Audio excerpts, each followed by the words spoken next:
Welcome to the Slop Temple. We pray this video helps.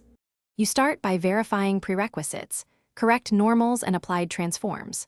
Select the polygon or edge loop where you want new faces, use face or edge select mode.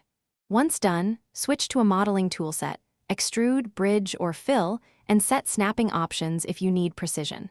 Make sure to hide irrelevant objects and work in orthographic views for accuracy.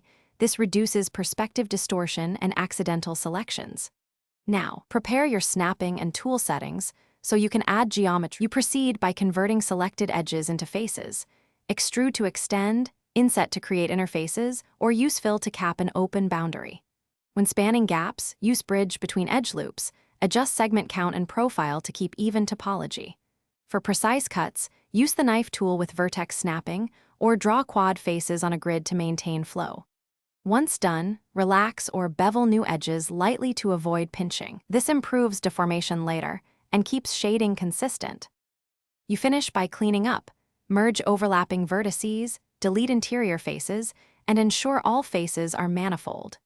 Recalculate normals so lighting behaves predictably, and choose smoothing groups or flat shading based on surface needs. Once done, run the Mesh Cleanup utility to remove zero-area faces and small engons.